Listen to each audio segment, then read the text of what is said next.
8월 1일 코스피 코스닥 양대 증시에 급락이 나오고 있어서 오늘 특별 방송을 좀 진행하고 있습니다. 그래서 오늘자의 방송에서 제가 좀 말씀을 드릴 내용들은 일단 VIP 매매에 대해서 좀 진행이 되었던 것들 말씀을 한번 좀 드리려고 하고요.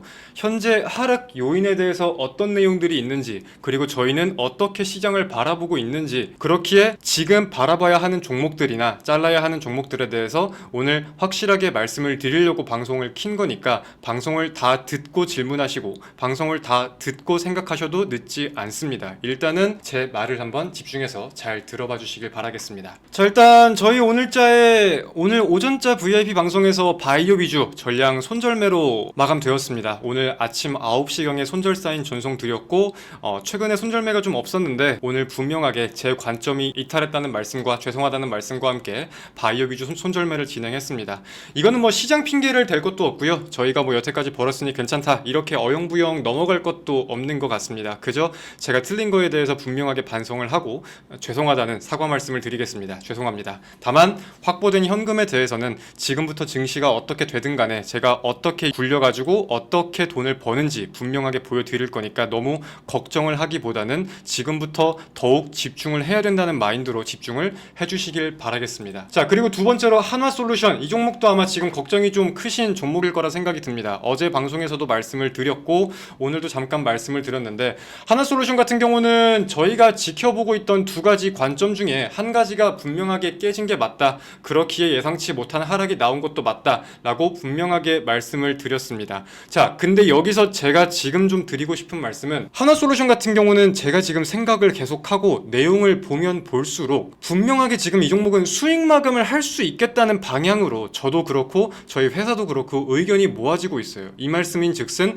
손절할 수 없다는 관점도 확실하게 작용을 하고 있습니다. 지금 낙폭에 대한 내용을 보면 부진한 실적을 기록하고 3분기 가이던스를 안 좋게 전망하면서 급락이 나온 것은 맞지만, 이거를 우리가 반대로 한 꼬툴만 비틀어 가지고 생각을 해본다면은 현재의 가격은 3분기 부진한 실적, 즉 적자까지 반영을 하고 있는 가격이라는 것도 분명히 맞는 표현입니다. 이 말인 즉슨 추가적인 악재는, 지금부터 나올 수 있는 악재는 극히 제한적이라는 거고, 그러한 와중에 8월부터는 저희가 다르게 바라보고 있던 관점, 실적과 함께 바라보고 있던 정책적인 모멘텀에 대해서는 이제 순환이 돌 차례가 왔다고 생각을 하고 있어요. 자, 그 이유가 뭐냐? 일단 많은 분들이 알고 계시듯 증시가 올라가든 증시가 떨어지든 이재명 정부의 영향력이 나날이 높아지고 있다. 이거는 모두가 공감을 하실 겁니다. 주식을 지금 하고 계시다면은 신정부의 영향력이 증시에 점점 더 커지고 있다. 이거는 모두가 공감을 하실 거예요. 그렇다면 우리는 단순하게 테마나 증시가 오르고 떨어지고 이 여부뿐만이 아니라 이재명 대통령의 정책을 비롯해가지고 하는 말 한마디 한마디에 더욱 집중할 필요가 있겠다고 느끼는 와중에 최근 기조들을 우리가 확인을 해본다면, 현재 정부는 9월달 아리백 산업단지 특별법 국회 통과를 노리고 있습니다. 그리고 9월달에 분명하게 통과를 시키려고 한다고 하면은 8월부터는 그에 대한 내용이 더욱 세부하게 나와야 하고 진행사항이 확인이 되어야 하는 시점인 건데, 실제로 이게 말로만 그런 것이 아니라 어제자의 내용만 우리가 본다고 하더라도 이재명 정부는 산업단지의 위치를 어디로 잡을 것인지부터 시작을 해가지고 논의에 들어가는 모습들이 확인이 되고 있다는 거예요. 그리고 그러한 내용들이 모이면서 정책의 추진 방향들이 나오면서 이제 분위기는 분명하게 바뀌어갈 수 있다라고 생각을 하는 겁니다. 근데 그 시점이 머지 않았다고도 함께 생각을 하는 겁니다. 그렇기에 저희는 지금 이 종목을 버릴 수 없다라고 생각을 해요. 단순하게 뭐 저평가기 때문에 어떻기 때문에 그냥 가져가도 된다, 이렇게 그냥 치부할 수 있는 말로 넘어가는 게 아니라 분명한 관점으로 접근을 해서 확실한 자리에서 더욱 안정적인 구간에서 비중을 키워서 이 종목은 수익 마감을 할 수 있겠다는 생각이 시간이 지나면 지날수록 더욱 커지고 있다고 생각을 합니다. 그렇기에 자, 지금 하나솔루션 같은 경우는 저희가 상단 위에서 절반 매도를 한번 진행을 하고 잔량을 보유하고 있는 종목이에요. 그렇기 때문에 괜찮다 이게 아니라 VIP 회원분들께는 조만간에 제가 우리가 확보했던 현금, 하나솔루션을 통해서 확보했던 현금을 아래에서 잡을 수 있는 그 추가 매수 신호를 한번 전송을 드릴 겁니다. 기존에 팔았던 만큼 다시 매수를 해서 1차 매도에서 저희가 거두었던 수익금보다 더욱 크게 마무리할 수 있게 마무리 짓겠습니다. 그렇게 전략을 내세우겠습니다. 그렇기에 쫄 거 없다, 지금 무서워할 거 없다, 알 분들은 아시겠지만 오늘자의 손절도 그렇고 손절할 종목들은 손절을 합니다. 근데 이 종목은 버릴 수 없다, 이렇게 말씀을 드리겠습니다. 자, 동시호가 장 마감까지 이제 얼마 머지 않았고 현재 코스피가 3.92, 코스닥은 3.99, 양대 증시가 하락하는 모습을 보이고 있습니다. 일단 그러면 우리가 생각해봐야 될 관점은 그렇게 어렵지 않을 거예요. 첫 번째, 지금 증시가 왜 하락하는지 첫 번째로 이해를 해봐야 될 거고, 그렇다면 그에 대해서 앞으로 어떻게 될 것 같은지, 우리는 어떻게 해야 될지, 이제 국내 증시는 포기해야 될 건지에 대해 분명한 방향이 있어야 합니다.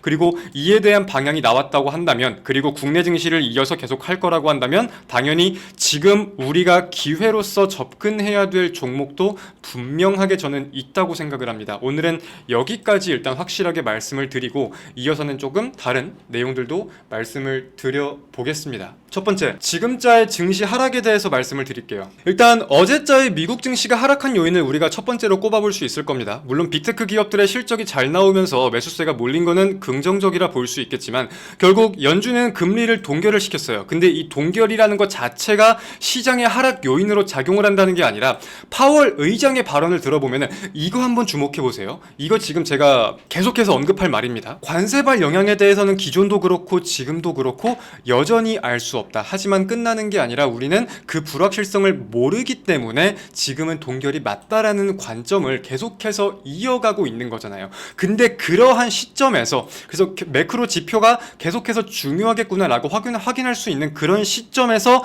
미국의 물가지수가 예상치를 상회하는 모습을 보였다 보니까 시장에서는 원래 9월달 금리 인하에 대한 기대가 조금 있기는 있었는데 그 기대가 줄어들면서 낙폭이 나오고 있는 요인을 첫 번째로 꼽아볼 수 있겠고요. 두 번째는 국내 증시의 개별 모멘텀들도 우리가 생각을 해볼 수 있을 거예요. 두 번째는 지금 많은 분들이 알고 계시는 양도소득세, 증권거래세, 법인세에 대해서 뭐 이제 인상이 아니라 조세 정상화다 이렇게 언급이 되고 있지만 결국은 주식시장에 반영되고 있는 세금을 다시 올릴 것이고 세금을 내는 사람을 더욱 많게 할 것이다 라는 골자를 가지고 오늘 국내 증시가 더욱 크게 하락하는 요인도 우리가 절대 빼놓을 수 없을 겁니다. 지금 개인 투자자들 사이에서는 뭐 국민 청원까지 올라오고 있는 상황이라고 하니까 올해 주식을 시작하신 분들은 모르겠지만 작년부터 하셨던 분들이라면 금투세 때 분위기가 어땠는지 잘 아실 거예요. 그와 비슷한 맥락이 조금은 연출되는 것 같다. 그렇게 우리가 저 같은 경우도 생각은 동일합니다. 정치적인 견해를 떠나서 결국 이게 시장에 부담을 주는 요인인 거는 맞아요. 하지만 이런 내용들이 있어도 우리가 지금 해야 될 수 있는 것들은 명확하다고 보기 때문에 오늘 그 말씀을 드리려고 방송을 켜고 있는 겁니다. 자, 그리고 마지막 하락 요인이라고 하면 당연히 관세 협상을 우리가 함께 따져볼 수 있겠죠.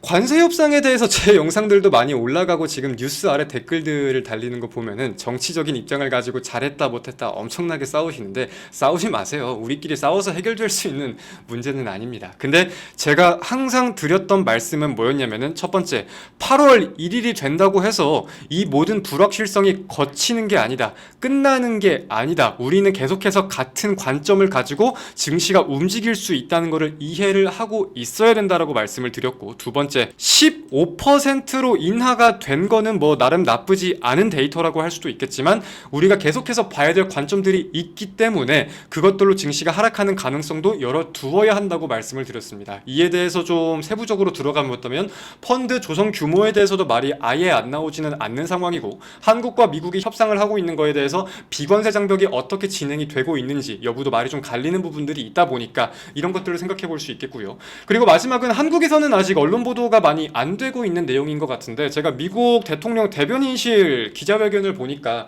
이런 내용도 함께 확인이 되었더라고요. 어떠한 기자가 한국과의 협상 그리고 대미 투자 규모에 대해 언급을 한 데 이어서 백악관 대변인은 이렇게 언급을 했습니다. 투자 수익 90%는 미국이 가져가는 게 맞고, 여기까지는 모두가 알죠. 근데 이제 재투자가 진행이 될 수도 있겠지만 뭐 미국 부채를 상환을 하는 데 이어가지고 트럼프가 이 90%에 대한 수익을 어떻게 할지 결정을 한다. 즉 재투자뿐만이 아니라 이걸로 미국 부채가 상환될 수도 있는 자금이 될 수 있겠구나. 이런 내용들까지 함께 반영이 되면서 오늘 외국인의 현 선물 매도세가 2조 원 정도 나왔는데 아마 함께 반영이 되고 있는 게 아닐까라고 생각을 해보고 있습니다. 그렇게 현재 하락 요인의 경우는 이렇게 세 가지로 대표적으로 좀 나누어서 말씀을 드려볼 수 있을 것 같고요. 이렇게만 들으면 국내 증시가 계속 더 빠질 수밖에 없다라고 이해를 할 수도 있을 것 같아요. 자, 그렇다면 여기서 생각을 한 꼬툴만 바꾸어 보겠습니다. 이제 국내 증시는 그렇다면 포기를 해야 할 때인가 라고 보았을 때, 자, 아까 제가 세 가지의 하락 요인을 말씀드렸고 이 세 가지를 그대로 가져와 가지고 생각을 해볼게요. 첫 번째, 미국 증시의 하락 요인을 반대로 생각을 해보면은, 자, 지금 아까 말씀드렸듯 파월 의장의 약간은 매파적인 발언이 있었는데 동시에 물가 지표가 높게 나오면서 이에 대한 충격 매물이 나온다라고 말씀을 드렸잖아요. 그죠? 근데 파월 의장의 발언을 우리가 함께 생각을 해보면 파월 의장은 분명히 이렇게 언급을 했었습니다. 상반기 경제 활동의 성장이 완만해진 건 맞는 것 같다. 저번 FOMC 성명에서는 경제 활동이 점점 확대되고 있다라고 언급을 했지만 이번에는 경제 활동의 성장이 완만해지고 있다라고 언급을 했어요. 그렇기에 제가 아까도 그렇고 지금 파월 의장의 발언에 의미를 많이 두고 있는 건데, 이거는 우리가 어떻게 해석을 해야 되냐면은 파월 의장의 무조건 금리 동결에 강하게 스탠스를 두고 있다는 게 아니라, 이쪽으로 무조건 밀어붙인다는 게 아니라 향후 나올 매크로 지표들에 대해서 계속해서 증시가 혼조세를 보이고 지표의 방향에 따라 분명히 갈릴 수 있는 거라고 생각을 하는 거거든요. 시장에서는 9월 금리 인하 가능성이 좀 줄었다는 내용을 가지고 충격 매물이 나왔다라고 하지만 지금 고용 시장이 조금 오히려 꺾이고 있는 부분들이라거나 이제 지표에 따라 엇갈릴 수 있는 부분들을 생각해 본다면, 심지어 파월 의장도 현재 매크로를 보면서 성장이 완만해지고 있구나라는 점을 감안한다고 하면은 지금부터는 충격 매물을 한번 거둔 이후라면은 계속해서 충격 매물들이 나오는 게 아니라 당근과 채찍이 계속 연달아 나올 수 있다. 하지만 여기서 중요한 건 뭐다? 결국 그 끝은 금리 인하다. 평생 금리 인하가 없을 수는 없다. 9월이 아니더라도 연내 한 번 혹은 다음 년 초라도 한 번 금리 인하에 대한 내용은 계속 언급이 될 수밖에 없기 때문에 그에 대한 분위기는 시간이 지날수록 점점 더 조성이 될 수밖에 없다라는 점에 우리가 포커스를 둘 필요가 있다는 거죠. 자, 두 번째, 관세 영향. 아까도 말씀드렸듯 당연히 지속될 수 있습니다. 근데 관세에 대해서는 제가 지금 왜 기회로 접근을 해야 되냐고 계속 말씀을 드리는 거냐면은, 이거는 분명해요. 관세로 인해서 빠졌다라는 거는 분명히 대한민국이 예상하지 못한 피해가 더 커진다는 것도 맞는 표현일 수 있고 안 좋은 내용들이 있다는 것도 맞을 수 있습니다. 근데 이거를 그럼 대한민국 정부가 지켜만 보고 있느냐? 이거는 99.9% 아니겠죠. 물론 추가적인 악재가 나올 수도 있겠지만 결국 그를 타개해가는 과정을 보면서 증시에는 특정 업종의 매수세가 쏠릴 수도 있을 거고 그를 통한 반등 장세가 연출이 될 수 있을 거기 때문에 무조건적인 상승장에 대해 말씀을 드린다는 게 아니라 업종별 수익률이 차별화가 된다고 하더라도 분명한 선택과 집중을 통해서 우리가 국내 증시에서 가져갈 수 있는, 뽑아먹을 수 있는 관점들은 계속해서 나올 거라고 생각을 합니다. 그렇기에 우리가 증시의 가장 큰 동력, 호재라고 하면 뭐가 있어요? 첫 번째는 대한민국의 기조, 즉 정책이고요. 이거는 뭐 국내 정책도 있고 외교 방향에 대한 정책도 있고 그런 것들이 있는 거겠죠. 그리고 두 번째로는 대기업들의 투자, 그리고 그에 대한 실적, 이 두 가지를 가장 큰 호재라고 생각을 해볼 수 있을 거예요. 자, 그럼 관세에 대한 내용을 봤을 때 지금 이어가지고 다음 일정이 뭐예요? 이재명 대통령과 트럼프 대통령의 양자회담, 정상회담이 2주 내로 진행이 될 것이다라고 언급이 되고 있죠. 근데 트럼프가 직접 말을 한 내용을 인용해서 함께 생각을 해보면은 여기서 어떤 것들이 언급이 돼야 돼요? 단순하게 지금 3,500억 조성된 펀드에 대해서만 언급이 되는 게 아니라 이와 별도로, 그리고 LNG 구매한 것과 별도로도 이제 대한민국 기업들이 대미 투자를 어떻게 진행할지에 대한 규모나 구색도 하나두개 드러난다고 우리가 기대감을 분명히 가져볼 수 있습니다. 그러면 당연히 국내 증시에서는 그에 대한 분위기가 조성이 될 수 있고 다시 한번 대기업 위주의 순환 상승 장세가 연출될 수 있다는 가능성도 절대 놓칠 수가 없다라는 거예요. 이해가 되시나요? 이게 지금 제 개인적인 생각도 약간 포함이 돼 있을 수는 있겠지만 이게 트럼프의 SNS에서 실제로 나온 내용이고 미국 대통령 대변인이 언급하고 있는 내용을 인용해가지고 우리가 지금 함께 말씀을 나누고 있다는 거를, 그거를 이해를 하셔야 되는 겁니다. 시장이 지금 빠지니까 너무 언론에서는 안 좋은 내용들만 계속 다시 언급하는 것 같고 국장은 끝났다, 뭐가 어떻다, 오늘 뭐 사이드카 안 걸린 게 다행이다, 이렇게 언급이 되는 것 같은데 아니요, 우리는 언론의 분위기를 보고 투자하는 사람이 아니라 지금 빠지는 폭을 보고 투자하는 사람이 아니라 객관적으로 봐야 될 숫자를 보고 그 뒤에 일어날 일들에 대한 시나리오를 그려가면서 투자를 하는 사람이에요. 제가 그래서 그 다음 일정들을 지금 많은 분들이 망각하시고 계시는 것 같아서 이렇게 말씀을 드리는 거고, 그렇기에 우리가 주목해야 될 부분들은 분명하게 있다라고 생각을 하고 있는 겁니다. 자, 그러면은 아까 제가 하락 요인 3가지를 지금 한 꼬툴씩만 비틀어 본다라고 말씀을 드렸어요. 그럼 마지막 한 개 남은 거는 양도소득세, 거래세, 법인세 정상화죠. 정상화에 대해서. 자, 이거는 사실 근데 증시의 부담이 맞다고 생각합니다. 이거는 뭐 이게 당연히 없어진다고 하면은 증시에 큰 호재로 작용을 하겠지만 지금 뭐 이게 없어질 거다 이렇게 우리가 생각할 수는 없는 상황이잖아요. 안 좋은 소식이 맞다고 생각을 해요. 근데 우리가 생각해봐야 되는 관점은 뭐가 있냐면은 제가 지금 말씀드린 증시에서 우리가 봐야 하는 2가지 요인이 있었죠.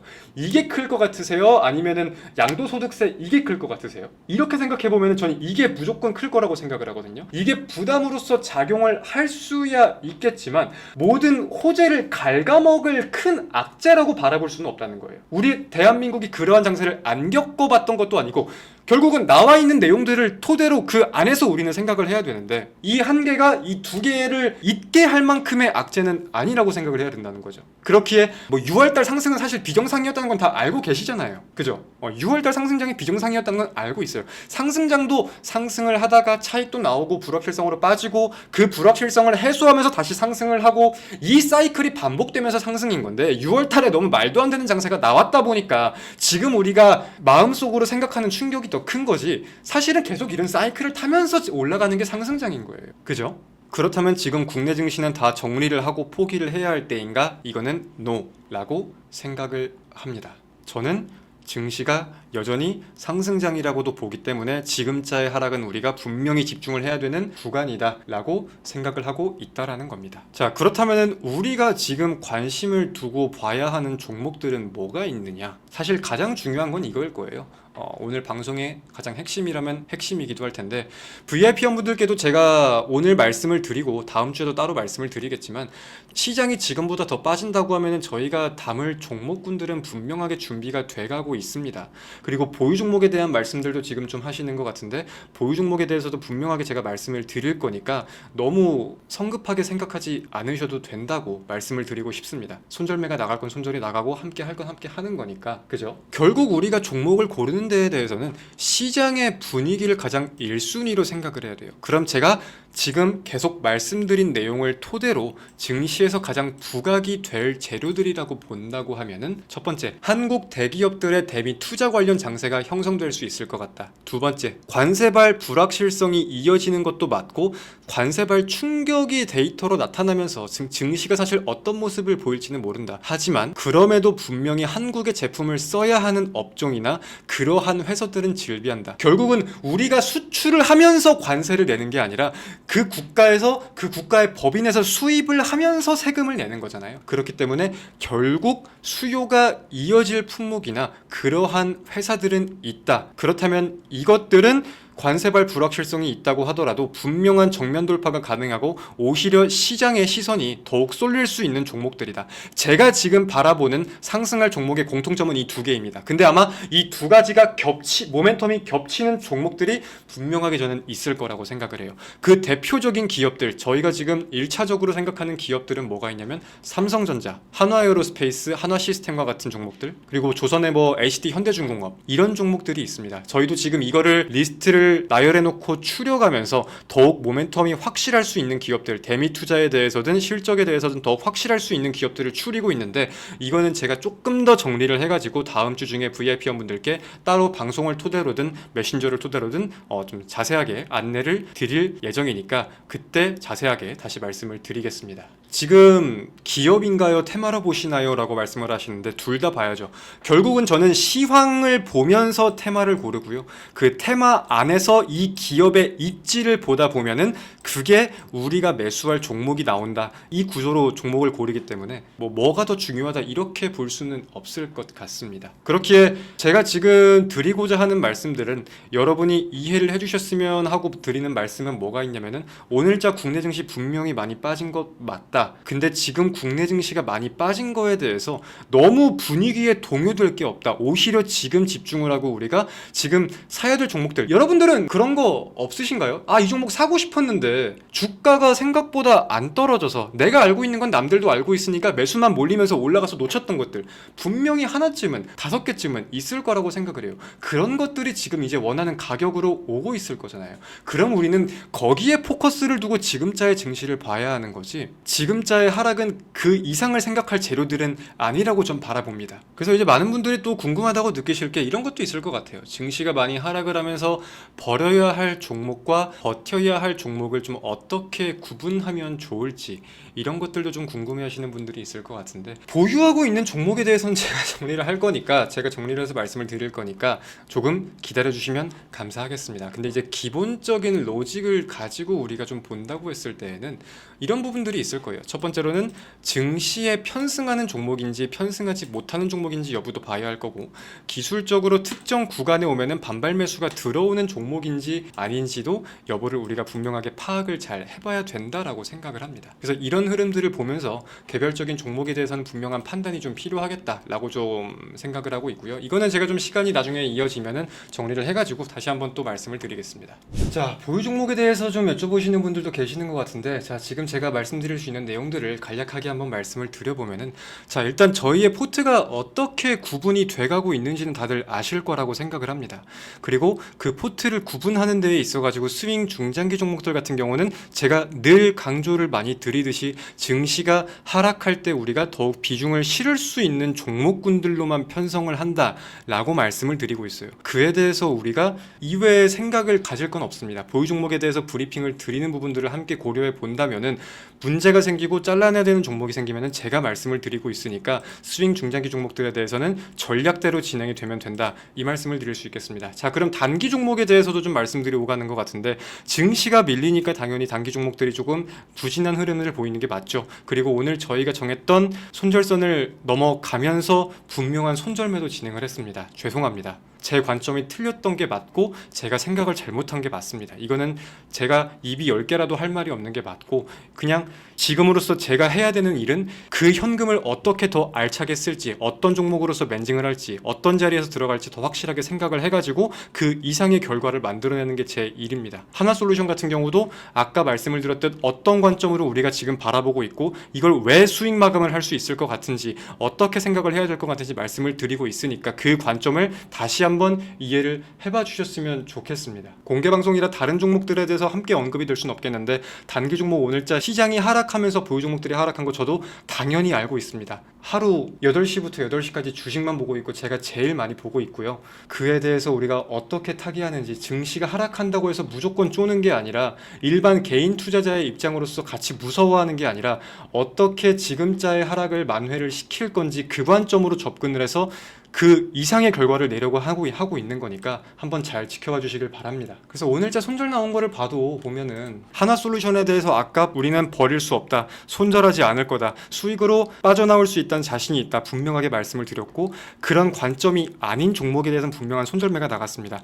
최근에 손절매가 없다가 손절이 나가서 제가 더 죄송한 것도 있어요. 매매를 하다 보면 물론 손절이 없을 수야 없겠지만, 제가 상반기부터 방송했거든요. 상반기부터 방송하면서 어떤 과정으로 증시가 하락하든 증시가 올라가든 어떻게 매매해서 어떻게 돈을 벌고 있는지 그 결과가 지금 다 결산에 나와 있습니다. 이번에 증시가 좀 빠진다고 해도 마찬가지로 저희는 일반적인 사람들과는 다르게 돈을 벌 수 있다는 생각으로 지금 자신 있게 방송을 킨 거니까, 지금자의 손익률에만 너무 초점이 맞춰져 가지고, 종목 하나의 손익이 너무 맞춰져 가지고 아무런 생각을 갖기보다는 그 다음을 생각을 함께 좀 해보는 게 어떨까 싶어요. 지금은 분명히 우리가 긴장을 하고 정신을 차리고 주식을 해야 될 때입니다. 손절을 한 자금에 대해서 어떻게 쓸지, 지금 어떤 종목으로 돌아가서 내가 어떤 관점으로 이렇게 수익을 볼지 말씀을 드리고 있는 거고, 그게 결국 우리의 결이고 전략이잖아요. 증시가 하락한다고 해서 저희가 한숨 쉬었던 적이 있나요? 없습니다. 증시가 가파르게 올라간다고 해서 우리가 조급하게 생각했던 적, 갑자기 급하게 막 종목을 많이 들어갔던 적 없습니다. 그저 우리가 했던 방식대로, 우리가 하고 추구했던 전략대로 꾸준하게, 조금은 느리더라도 꾸준하게 돈을 벌고 있던 거니까, 이번에도 그렇게 진행을 할 수 있다고요. 저는 그렇게 계속해서 이끌어 갈 겁니다. 그러니까 그 관점을 잘 좀 이해를 해주셨으면 좋겠습니다. 이해가 되시나요? 자, 장 마감했네요. 일단은 증시가 어떻게 마감됐는지 한번 좀 살펴보고 마무리합시다. 자, 코스피는 3.88, 코스닥은 4.03, 양대 증시 하락 마감했습니다. 코스닥이 4%가 넘는 하락을 보이면서 마무리가 된 거는 굉장히 오랜만인 것 같은데, 아까 제가 말씀드린 내용들을 토대로 해가지고 오늘 외국인이 코스피에서 8,500억, 기관이 1조 1천억 매도했고요. 코스닥에서는 외국인이 1,100억, 기관이 1,400억 매도해가지고 좀 부진한 결과가 나온 게 아닌가 싶습니다. 그래서 상승하는 종목이 170개 정도, 하락하는 종목은 한 2,400개 정도 있었는데, 사실 지금자의 움직임에 대해서 당장 월요일에는 반등 무조건 나올 거야, 혹은 화요일까지 떨어질 거야, 이렇게 예측하는 건 아무런 의미가 없어요. 그냥 지금자 하락 요인에 대해서 우리가 분명히 파고들다 보면은 그에 대한 돌파구가 보이고 분명히 증시가 반등할 수 있겠다는 그 관점이 보이니까 저는 오늘 그거를 확실하게 말씀을 드리려고 방송을 킨 겁니다. 그러니까 너무 무서워하지 말고, 너무 쫄지도 말고, 두려워하지도 말고 이성적으로 생각을 하고 주식을 하면 된다. 아셨죠? 쌍봉에서 큰 악재를 냈다는 거는 끌어내리겠다는 쌍봉? 아, 이렇게 봐서 쌍봉이요? 이렇게 기술적인 흐름을 보면 쌍봉이라고 봐야 되나? 볼 수도 있겠지만, 글쎄요, 저는 개인적으로 지수의 흐름에 있어가지고 기술적인 흐름을 대입하는 거를 별로 선호하진 않아요. 왜냐면은 결국은 대형주들을 비롯해가지고 증시 종목들의 수급이 오가고 종목들이 오르고 떨어지는 게 지수에 총괄적으로 반영이 되는 거잖아요. 근데 이게 옛날에는 무조건 삼성전자였고 혹은 무조건 이쪽 테마였고 하나의 업종이 증시를 견인하는 경우가 많았기 때문에 조금은 맥락이 이해가 된다고 할 수 있었겠지만, 사실 최근 증시의 상승을 보면은 되게 증시를 견인하려는 업종이 많았어요. 오히려 삼성전자가 안 가도 증시가 오르는 경우도 굉장히 많았고, 그래서 업종별로 지금은 분명한 메이저 수급들이 들어와 있는 모습이다 보니까 제가 아까 증시의 상승은 유지가 될 것 같다, 하지만 분명히 업종별 수익률은 좀 달라질 수 있을 것 같다라고 말씀을 드렸잖아요. 그렇게 그 순환을 좀 잘 이해를 해야 되고, 그러려면 증시의 분위기라는 걸 분명히 파악을 할 줄 알아야 된다, 이렇게 저는 좀 이해를 하고 있습니다. 분석을 하고 있습니다. 매수 타점들이 너무 높다, 채팅 나온 김에 이런저런 말씀들 주시는데, 저는 그렇게 생각을 합니다. 기술적인 흐름을 보고 들어가는 종목도 있고 모멘텀을 보고 들어가는 종목도 있고, 그거는 종목이나 업종별로, 시장별로 분명한 차이가 있겠지만, 어떤 자리에 들어가서든 결국은 안정적으로 계속 수익을 가져가는 사람이 그게 주식을 할 줄 아는 사람이라고 생각을 해요. 그리고 그에 대한 결과는 저는 결산에 녹여져 있다고 생각을 합니다. 사람마다 선호하는 가격이나 자리가 분명히 다르기 때문에 입장의 차이가 있을 수는 있겠지만, 저는, 그리고 저희 회사에서는 이러한 종목이 이러한 가격에서는 메리트가 있다고 느끼기에 나가는 상황들이었고, 그렇기에 관점이 틀리면 손절매가 진행이 되는 거고, 관점대로 이행이 되면은 그게 수익으로 직결이 되는 거고, 단기 종목이라고 해서 우리가 무조건 당일날 끝내야 되나요? 우리는 단타로 끝내는 종목도 있겠지만 단기 종목들 안에서도 분명히 어떤 관점으로서 들어가는 종목들인지 제가 방송을 통해서 매수 관점과 매도 관점은 복기를 하고 있다고 생각을 합니다. 방송을 통해서 계속 설명이 부족했다라고 느끼신다면은 제가 더욱 설명을 조금 더 잘 해보도록 하겠습니다. 제가 어떤 관점으로 종목을, 업종을, 시장을 바라보는지. 그러니까 지금 결국은 우리가 모두 함께 하려고 이렇게 주식을 하고 있는 거고 방송에 들어와 있는 건데, 하반기에 어떻게, 타겟도 아니죠. 지금 사실상 저는 큰 문제라고 보지 않고 오히려 더 크게 벌 수 있는 기회가 오고 있다고 보고 있는데, 어떻게 해서 돈을 버는지 제가 분명하게 보여드리겠습니다. 너무 걱정하지 마세요. 아셨죠? 자, 오늘자 방송은 여기서 마무리하겠습니다. 더 궁금한 거 있으신가요? 언행이 경솔할 때가 있어서 듣기 거북함, 조금 더 언행에 주의를 갖도록 하겠습니다. 죄송합니다, 우리 메이유님. 그래서 오늘 방송에서 좀 중요했던 내용이라고 한다면은 증시가 하락한 거에 대해서 좀 어떻게 생각을 하는지 말씀을 드렸고, 이거 한번 좀 말씀을 드리고 마무리할게요. 저희 AP 자료실에 보면은 저희가 과대낙폭 검색식을 좀 올려둔 게 하나 있어요. 보면은 저희 지금 AP 자료실에 이렇게 보면은 저희가 타점을 구분 지어가지고 검색식을 이것저것 많이 올려놨었는데, 다른 것 대비해서 조회수도 그렇고 유독 안 나왔던 게 이 과대낙폭주 검색식이었거든요. 시장이 폭락할 때 단기 매매를 좋아하시는 분들이 보면 좋을 것 같은 관점들. 그래서 아마 제 생각에는 시장이 하락하면서 다들 멘탈이 조금 이제 흔들리시는 분들이 많다 보니까 유독 본 분들이 많이 없는 게 아닌가 생각을 하는데, 아마 개인 투자자가 가장 집중하고 가장 주식을 봐야 할 시간이 지금이고, 그렇다면 과대낙폭에 대한 관심이 있다면 한 번쯤은 봐도 괜찮을 것 같은 검색식이니까, 이것도 한번 단기 매매 선호하시는 분들은 잘 봐보시길 바라겠습니다. 그래서 저는 오늘 좀 중요하게 드린 말씀은 시장에 대한 말씀 드렸고, 저희는 어떤 종목이나 업종을 바라보고 있는지, 다음 주에 어떻게 좀 말씀을 드릴 건지 말씀을 드렸습니다. 그리고 우리 VIP 회원분들 채팅도 제가 이것저것 좀 많이 읽으면서 답변을 드리고 있는데, 저희는 분명하게 증시가 하락할 때 더 담을 종목들 위주로 담고 있고, 항상 해왔던 방식으로 상반기에 증시가 빠지던 오르던 돈을 벌었습니다. 그리고 그 관점으로 하반기에 똑같이 진행을 할 거니까 너무 걱정을 갖고 스트레스만을 갖기보다는 계속해서 같이 좋은 관점으로 믿고 함께 말씀을 나누면서 잘 해봤으면 좋겠습니다. 오늘자 증시 하락이 나왔다고 해서 너무 하락에만 포커스를 맞추고 주식을 지켜보는 거는 안 보는 이만 못합니다. 그 다음을 생각을 해야죠. 자, 고생들 많으셨습니다. 다음 주에 만나요. 안녕. 주말 잘 보내세요.